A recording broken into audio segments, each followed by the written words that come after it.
আজকে ইসলামের ইতিহাসের এমন একজন মহান ব্যক্তি সম্পর্কে আমরা আলোচনা করতে চলেছি, যাকে মহান আল্লাহ তাআলা সারা বিশ্বের বাদশা বানিয়েছিলেন, যিনি চিরজীবন বেঁচে থাকার জন্য আবে হায়াতের সন্ধানে গিয়েছিলেন। একদিন বাদশাহ জুলকারনাইন ইসলাম প্রচারের উদ্দেশ্যে কোনো এক অজানা পথ ধরে কোথাও যাচ্ছিলেন। যেতে যেতে তিনি অনেক কথাই ভাবছিলেন।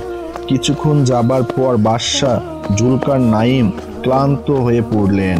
তাই তিনি কোনো এক জায়গায় বিশ্রাম নিচ্ছিলেন। মনে মনে ভাবছিলেন কিভাবে সারা দুনিয়া ইসলাম ধর্ম প্রচার করা যায়, কিভাবে পৃথিবীর পূর্ব পশ্চিমে আল্লাহ তাওহীদের বাণী ছড়িয়ে দেওয়া যায়। এদিকে আসমানের এক ফেরেশতার সাথে জুলকারনাইনের মাঝে মাঝে কথাবার্তা হতো। এমন সময় হঠাৎ করে আসমান সেই ফেরেশতা বাদশাহ জুলকারনাইনের কাছে হাজির হলেন।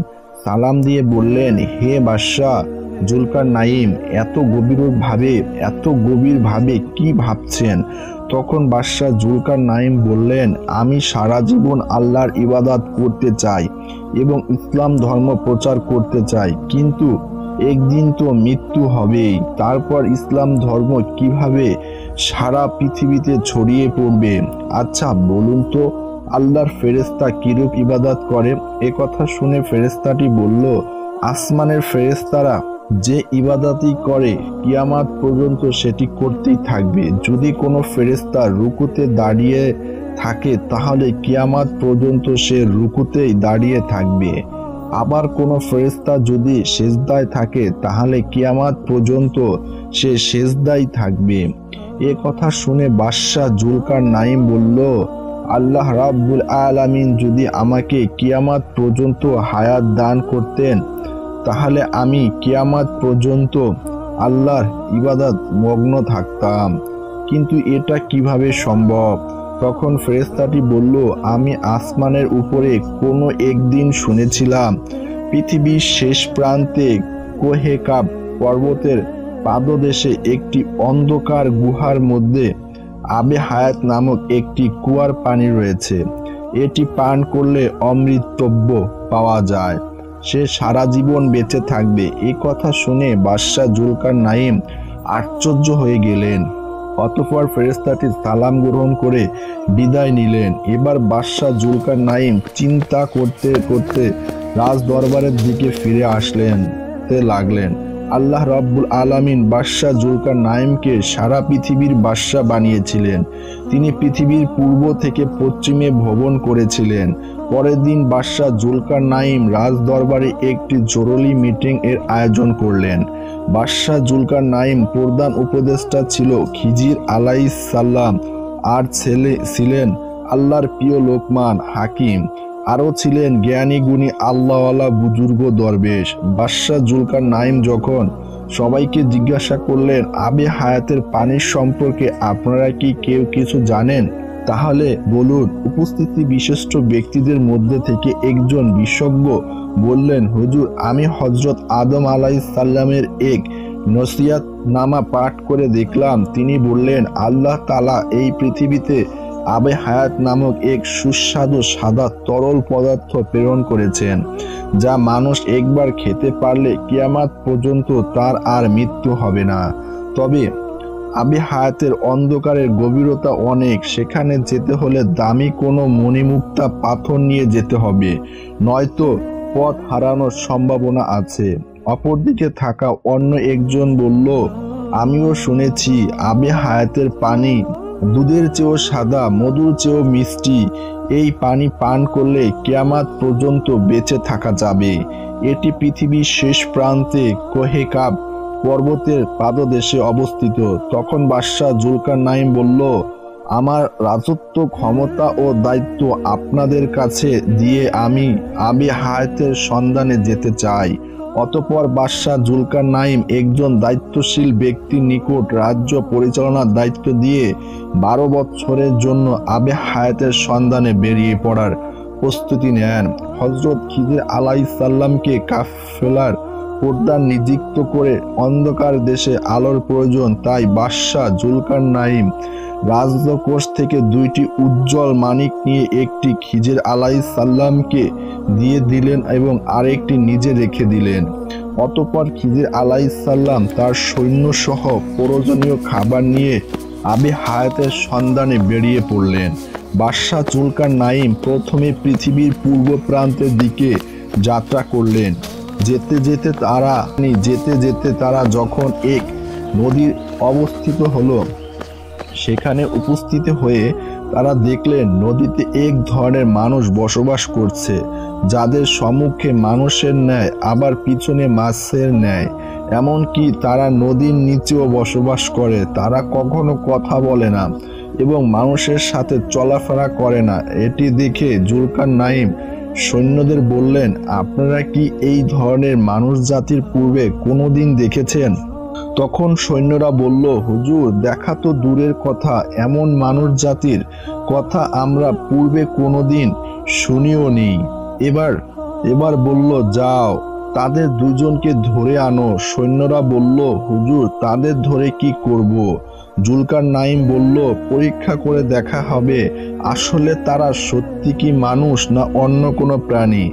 জুলকারনাইনের কথা মতো সৈন্যরা তাদের কাছে গেল, কিন্তু তারা কোনো প্রতিবাদ করল না, চুপচাপ ওখানেই বসছিল। এবার সৈন্যরা তাদের 2জনকে ধরে আনলো। তারপর অনেক পরীক্ষা নিরীক্ষা করার পর দেখলো তারা আসলে মানুষের কোনো গুণাবলী নয়। আসলে এরা একটি মৎস্য জাতি। তাই তাদের কিছু না বলেই পুনরায় নদীতে ছেড়ে দিলেন। অতঃপর সময় বিলম্ব না করে জুলকারনাইন ও তার সৈন্যরা সামনে এগোতে লাগলো।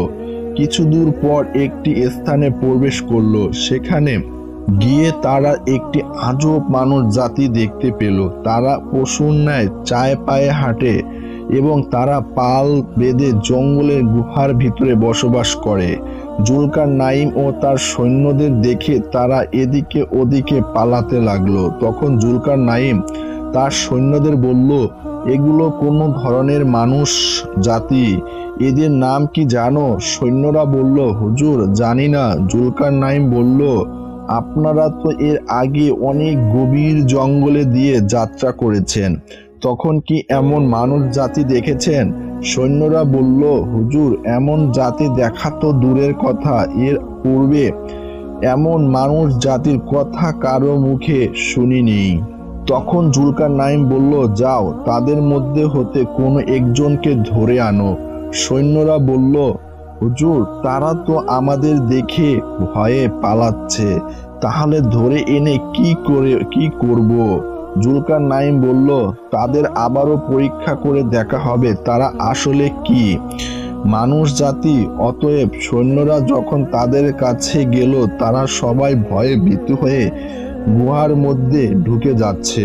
সৈন্যরা তাদের মধ্য থেকে একজনকে ধরে আনলো এবং পরীক্ষা করে দেখলো তাদের আকৃতি মানুষের ন্যায়, কিন্তু তাদের কোনো বুদ্ধি নাই। তারা খুব ভীত এবং অন্য কোনো জাতিকে দেখে তারা জঙ্গলের গুহার মধ্যে পালাতে ব্যস্ত হয়। অতঃপর বাদশাহ জুলকারনাইন সেখানে সময় বিলম্ব না করে সম্মুখে অগ্রসর হলেন। পুনরায় এক পথ ধরল। যেতে যেতে 2 পাহাড়ের মধ্যে স্থানে পৌঁছালো। পাহাড়ের মধ্যবর্তী স্থানে এসে এমন এক সম্প্রদায়কে দেখলো যারা তার কথা কিছুই বুঝতে পারছিল না।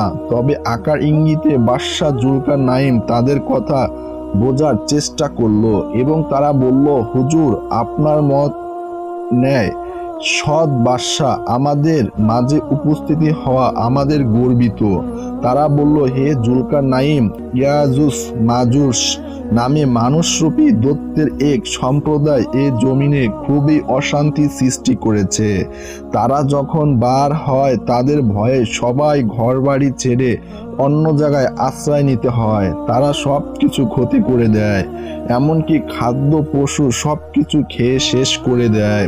তাদের সংখ্যা এত বেশি যে তাদের সাথে আমরা যুদ্ধ করতে পারি না। তাদের থেকে আমাদেরকে রক্ষা করুন। অতএব হে জুলকারনাইন, আমরা কি চাঁদা করে আপনাকে কিছু অর্থ দিব যাতে আপনি তাদের মাঝে একটি বড় প্রচার করে দিতে পারেন। তখন জুলকারনাইন বলল, আল্লাহ তাআলা আমাকে যে পরিমাণ অর্থ ক্ষমতা দিয়েছেন তাই যথেষ্ট। অতঃপর আপনারা আমাকে শ্রম দিয়ে সাহায্য করুন, আমি তোমাদের এবং ইয়াজুজ মাজুজের মাঝে একটি প্রাচীন তৈরি করে দিব।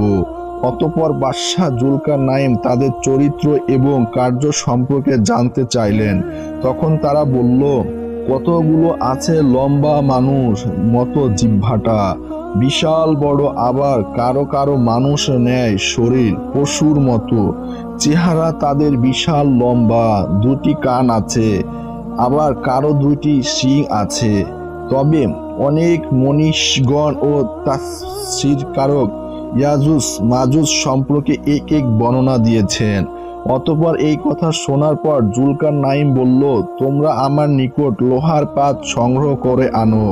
অতঃপরের দিন সৈন্যরা মাটি খুঁড়ে লোহা ও তামা সংগ্রহ করতে লাগলো। যখন উভয় পার্বত্যের মধ্যবর্তী স্থানে লোহা ধারা পূর্ণ করা হলো, তখন জুলকারনাইন বলল, তোমরা চুলায় আগুন ধরাও এবং লোহার তাপ দিতে থাকো। যখন লোহা উত্তাপ হয়ে গলে যাবে তখন গলিত তামা নিয়ে এসো, তাতে ঢেলে দিবে। এভাবে এখানে একটি বিশাল বড় প্রচার নির্মাণ করা হলো। এরপর থেকে ইয়াজুজ মাজুজ তারা কখনোই এই প্রাচীর ভেদ করে আসতে পারেনি। তিনি এই কাজ করে সমাধান করার পর বললেন, এটা আমার আল্লাহর অনুগ্রহ। বাদশাহ জুলকারনাইনের এমন ক্ষমতা দেখে সেখানকার লোকেরা ইসলাম ধর্ম গ্রহণ করলেন।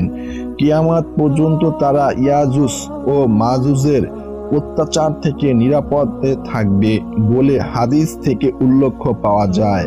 হযরত আলী রাদিয়াল্লাহু তাআলা আনহা হতে বর্ণিত এক হাদিসে উল্লেখ আছে, ইয়াজুজ ও মাজুজ এই প্রাচীর ভেদ করার জন্য প্রতিদিন ভোর থেকে তারা জিহ্বা ধারা এই প্রাচীর চেটে চেটে পাতলা করে ফেলে। সন্ধ্যা প্রায় কাছাকাছি সময় মনে করে বাকিটুকু কালকে চেটে শেষ করে মুক্ত পৃথিবীতে বের হয়ে যাব। এই কথা ভেবে অলসভাবে ঘুমিয়ে পড়ে। অতঃপর ভোরবেলা তারা যখন আবার এই প্রাচীনের কাছে আসে তখন দেখে এই প্রাচীর আবার পূর্ণ হয়ে গেছে।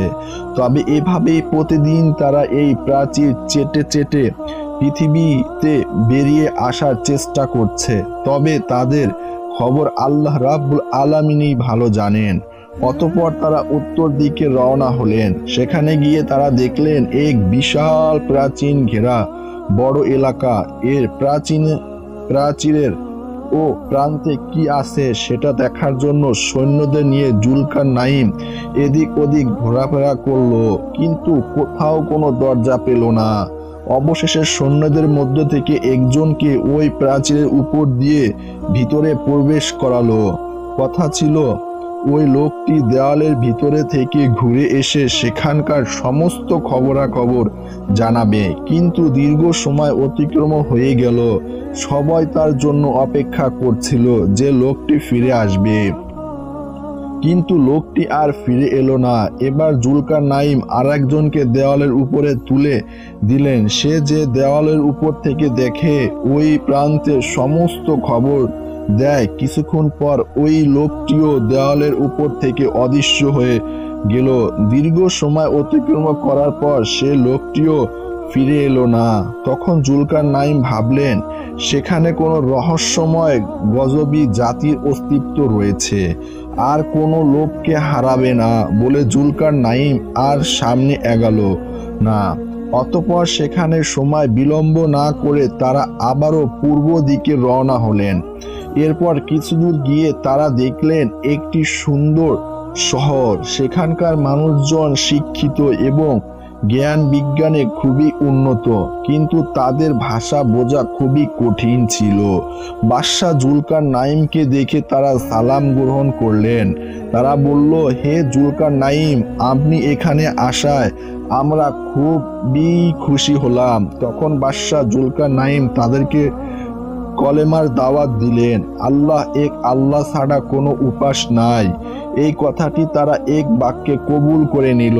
তারা ছিল বুদ্ধিমান জাতি, তাই তারা সময় বিলম্ব না করে ইসলাম ধর্ম গ্রহণ করলো এবং তাদেরকে যথেষ্ট সম্মান ও শ্রদ্ধা করল এবং দীর্ঘদিন তাদের মাঝে থেকে তাদের ভাষা শিখে নিল। সেই শহরের একটি লোকও তার সামান্যতম বিরোধিতা করেনি। জুলকারনাইনের হেদায়েতের জিন্দেগির মধ্যে এত সহজে আর কোনো জাতিকে তিনি হেদায়েত করাতে পারেননি। যখন সেখানে আর একটিও লোক ঈমান গ্রহণের বাকি ছিল না, তখন তিনি সেখান থেকে পূর্ব দিকে যাত্রা করেন। জুলকারনাইন কিছুদিন পর অতিক্রম করার পরে আবারও তিনি এক সমুদ্রের তীরে এসে পৌঁছালেন। সেখানে থেকে সামনে যাবার জন্য কোনো ব্যবস্থা পেল না, তাই তিনি আস্তে আস্তে সামনের দিকে এগোতে লাগলো। তখন সৈন্যরা বলল, হুজুর, সমুদ্রের ওই কিনারায় একটি সুন্দর শহর দেখা যাচ্ছে। জুলকারনাইন সেখানে যাওয়ার জন্য আগ্রহ প্রকাশ করলেন, কিন্তু সৈন্যরা বলল, হুজুর, ওখানে যাবার জন্য সমুদ্র পার হতে হবে, কিন্তু এখানে তো কোনো নৌকা বা কিছুই ব্যবস্থা নেই। জুলকারনাইন তখন ভালো করে লক্ষ্য করে দেখলেন তার ভয়ে সেখানকার লোক সবকিছুই লুকিয়ে রেখেছে। অতঃপর জুলকারনাইন সৈন্যদের বলল, যাও, তোমরা জঙ্গল থেকে কিছু গাছ কেটে ওই গাছের গুঁড়ো নিয়ে আসো এবং সেটা দিয়েই ভেলা বানাও, তাতে করেই ওই কিনারায় পৌঁছে যাব। জুলকারনাইনের কথা মতো সৈন্যরা জঙ্গলের মধ্যে এমন কিছু গাছ পেল যার গুঁড়ি জলে ডোবে না। এবার সৈন্যরা একে একে ওই গাছের গুঁড়িগুলো নিয়ে এসে সব সৈন্যরা মিলে খুব দ্রুতভাবে অনেকগুলো ভেলা তৈরি করলো। এবার এক এক করে ওই ভেলায় চড়ে সমুদ্র পাড়ি দিল। সমুদ্র পাড়ি দিয়ে যখন তারা ওই শহরে পৌঁছালো, তখন দেখলো ওই শহরের মানুষ খুবই দুর্বল, কেউ কৃষকায়। যখন জুলকারনাইন তাদেরকে জিজ্ঞাসা করলো, আপনারা এত দুর্বল কেন? তারা বলল, আমাদের এখানের সম্পদ যথেষ্ট রয়েছে, সম্পদের কোনো অভাব নাই, কিন্তু খাদ্যের খুব অভাব। আমরা রেশন পদ্ধতিতে খাদ্য পেয়ে থাকি। এই কথা বলে তারা জুলকারনাইনকে সম্মান প্রদান করলো। সেখানে থাকা একদল মানুষ বহু মূল্যবান পাথর, হীরা, মুক্তা, মণি এনে জুলকারনাইনকে উপহার হিসাবে দিলেন। এখানকার মানুষের নরম মেজাজ ও ভদ্রতা দেখে জুলকারনাইন খুবই খুশি হলেন এবং তাদের মাঝে কলেমার দাওয়াত দিলেন। একে একে শহরের সকলেই ইসলাম ধর্ম গ্রহণ করলেন। এভাবে বহুদিন ধরে পথ চলতে চলতে তারা শেষ পর্যন্ত পৃথিবীর একবারে পূর্ব দেশে এসে পৌঁছালেন। আরো অগ্রসর হয়ে ককেশাস পর্বত এলাকায় পৌঁছে তারা পথ হারিয়ে ফেললেন। সকলেই সহপাঠী থেকে আলাদা হয়ে পড়ল। দীর্ঘ 1 বছর ধরে তারা একে অপরের থেকে আলাদা হয়েই ঘুরলেন। মাঝে মধ্যে তারা মিলিত হয়েছে, আবার পথ হারিয়ে ফেলেছে। এমন সময় খিজির আলাইহিস সালাম অন্যরকম অন্ধকারচ্ছন্ন জায়গায় দেখে ধীরে ধীরে সামনে এগিয়ে যান। তিনি যতই সামনে এগিয়ে যায় তত গভীর অন্ধকারে হারিয়ে যায়। তখন তিনি নিজের কাছে থাকা সেই উজ্জ্বল মণিক বের করে তার আলোতেই সামনে এগোতে থাকে। তিনি আরো সামনে এগিয়ে এক শ্বাসরুদ্ধকর স্থানে পৌঁছে একটি কূপ দেখতে পান। কূপের কাছে গিয়ে তিনি কূপের পানি যে রং দেখলেন, তিনি এটি আবে হায়াত বলে ধারণা করলেন। তখন তিনি 2 হাত ভরে পানি উঠিয়ে পানি পান করলেন। মধুর চেয়েও মিষ্টি, দুধের চেয়েও সাদা এবং মেস্কের চেয়েও অধিক ছিল তার সুগন্ধি। তিনি ওখানে পেট ভরে আবে হায়াতের পানি পান করলেন এবং আল্লাহ শুকরিয়া আদায় করলেন। তাতে খিজির আলাইহিস সালামের কয়েকদিনের ক্ষুধা ও তৃষ্ণা দুর্বৃত্ত হলো, শরীরে নতুন শক্তির সঞ্চয় হলো এবং চেহারা উজ্জ্বল বর্ণের ধারণ করলো। অতঃপর তিনি জুলকারনাইনকে পানি পান করাবে বলে আশা করে পিছনের দিকে রওনা হলেন। হযরত খিদরি আলাইহিসসালাম যেখানে পৌঁছাতে অনেক দিন হেঁটেছিলেন সেখানে থেকে বের হতে তার 10 ভাগের 1 ভাগ সময়ও লাগেনি। অল্প সময়ের মধ্যে তিনি অন্ধকার থেকে বেরিয়ে এসে জুলকারনাইনকে খুঁজতে লাগলো। দীর্ঘ সময় পর কয়েকজন সৈন্যর সাথে তার দেখা হলো। তারা খিদরি আলাইহিসসালামকে দেখে চিনতে পারল না। তখন সৈন্যরা বলল, আপনি কে আর এই অন্ধকারচ্ছ এলাকায় কি করছেন? খিদরি আলাইহিসসালাম কিছুক্ষণ চুপ থাকলেন, তারপর বললেন, আমি খিদরি আলাইহিসসালাম। অন্যেরা বলল, আপনাকে তো চিনতেই পারলাম না, আপনার চেহারার এমন পরিবর্তন হলো কিভাবে? তখন খিদরি আলাইহিসসালাম বললেন, আমি আবে হায়াতের পানি পান করেছি। আসলে আবে হায়াতের পানি পান করার পর হযরত খিদরি আলাইহিসসালামের চেহারার এমন উজ্জ্বল হলো যাতে পূর্বের চেহারার সাথে কোনো মিল ছিল না। তাই সৈন্যদের সাথে কথা বলে তার পরিচয় দিতে হয়েছে। খিদরি আলাইহিসসালাম সৈন্যদের কাছে বললেন, জুলকারনাইন কোথায় আছে? তারা বললেন, তিনি এক বছরের পূর্বে তাদের থেকে আলাদা হয়ে কোথাও গিয়েছেন, তার কোনো খবর তাদের জানা নেই। এদিকে জুলকারনাইন বিচ্ছিন্ন অবস্থায় বহু পথ ঘুরে এক অন্ধকার গুহায় প্রবেশ করলেন। অনেক ভিতরে প্রবেশ করে জুলকারনাইন একটি বিরাট অট্টালিকা দেখতে পান। আস্তে আস্তে তিনি অট্টালিকার কাছে গিয়ে দেখলেন পরার দরজার বিশাল বড় আকারে একটা মোরগ আর মানুষের মতো কথা বলতে পারে। জুলকারনাইনকে দেখে মাত্রই মোরগ বলল, হে পৃথিবীর আদিবাসী বাদশাহ জুলকারনাইন, আপনি কি জন্য এখানে এসেছেন? তখন জুলকারনাইন বলল, আমি আবে হায়াতের পানির খোঁজে এখানে এসেছি। যদি আবে হায়াত পেতাম তাহলে আবে হায়াতের পানি পান করে সারা জীবন বেঁচে থাকতে পারতাম। জুলকারনাইনের কথা শুনে মোরগ হাসতে হাসতে বলল, আল্লাহ রাব্বুল আলামিন আপনাকে যে বিশাল রাজ্য এবং অফুরন্ত সুখ স্বাচ্ছন্দ্য দান করেছে তাতে আপনার মন ভরল না। এখন আপনি পৃথিবী কিয়ামত পর্যন্ত বেঁচে থাকতে চান, এটা লোভে পড়া আপনার উচিত হবে না। কারণ পৃথিবীর বয়স শেষ, এখন গান বাজনার প্রচলন হয়েছে। পুরুষরা নারী বেশ ধারণ করবে এবং নারীরা পুরুষের বেশ ধারণ করে। তাছাড়া মানুষ বড় বড় ইমারত তৈরি করে দুনিয়ার আয়েশ আরামে বিভোর হয়ে থাকবে। আল্লাহর স্মরণ মানুষের মধ্যে থাকবে না। দিন দিন মানুষ অধঃপতনের দিকে অগ্রসর হবে। এই সময় আপনার কিয়ামত পর্যন্ত বেঁচে থাকার সার্থকতা কোথায়?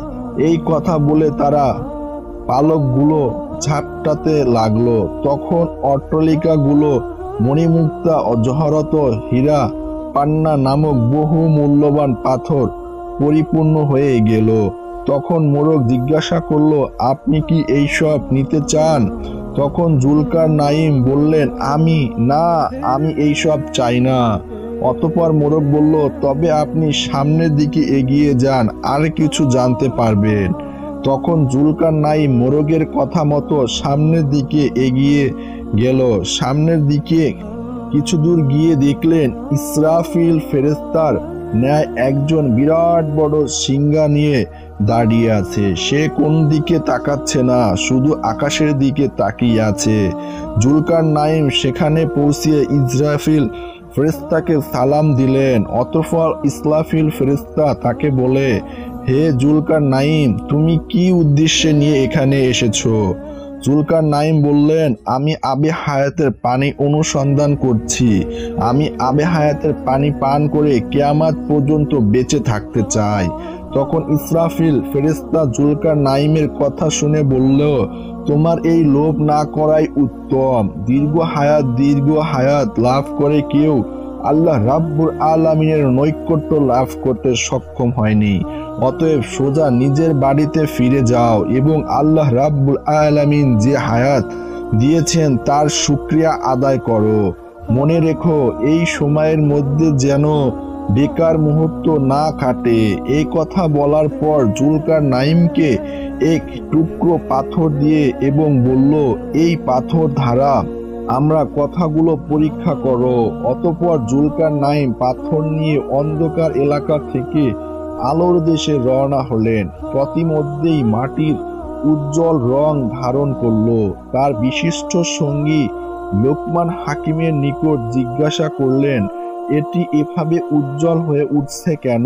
তখন লোকমান হাকিম বলল, এটা মাটি নয়, এখানে মুক্তা, জহরত, ইয়াকুত ও ফিরুজা নামক মহামূল্যবান পাথরের স্তূপ।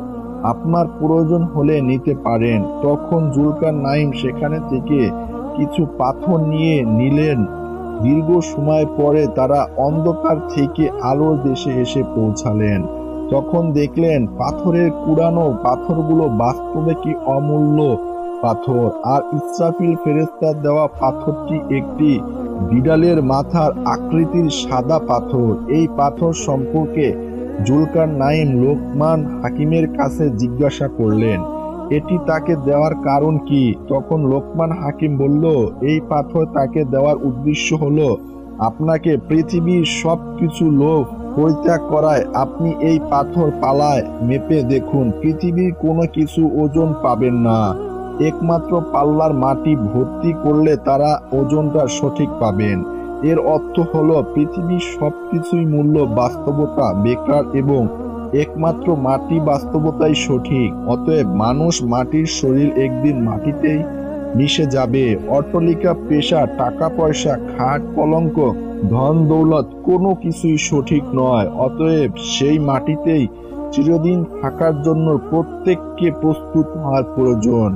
এ কথা শুনে জুলকার নাইম তার কাছে থাকা সমস্ত সৈন্য, রূপা, হীরা, মুক্ত, মানিক, টাকা পয়সা, ধন দৌলত উপস্থিত লোকেদের মাঝে বিলিয়ে দিলেন এবং বললেন, তোমরা দেশে চলে যাও, আমি এই পাহাড়ের পাদদেশে বাকি জীবন কাটিয়ে দিব। এই কথা বলে সকলকে বিদায় করলেন এবং তার মায়ের নিকট একখানা পত্র লিখে জানিয়ে দিলেন তার পুত্রের জন্য তিনি সব সময় যেন দোয়া করেন। তিনি কিয়ামতের দিন তার সাথে সাক্ষাৎ করবেন। অতঃপর জুলকার নাইমের মা তার পত্র পেয়ে কাঁদলেন এবং যতদিন তিনি পৃথিবীতে জীবিত ছিলেন তার ছেলের জন্য দোয়া করতেন। জুলকার নাইম পাহাড়ের পাদদেশে বসে আল্লাহর ইবাদত করতেন। এভাবে বেশ কয়েক বছর অতিবাহিত হবার পর তিনি সেখানেই ইন্তেকাল করেন। অতএব প্রিয় দর্শক, আমাদের সকলকে একদিন মৃত্যুর স্বাদ গ্রহণ করতেই হবে। তাই দুনিয়ার সব সুখ স্বাচ্ছন্দ্য সবকিছুই আসলে বেকার। আমরা সকলে সমস্ত খারাপ কাজ বর্জন করে সহজ সরল রাস্তায় চলিত হই এবং মৃত্যুর সময় আমরা সকলেই যেন কালেমা পড়তে পারি, মৃত্যুবরণ করতে পারি। মহান আল্লাহ তাআলা যেন আমাদের সকলকে এই তৌফিক দান করুক। আমিন।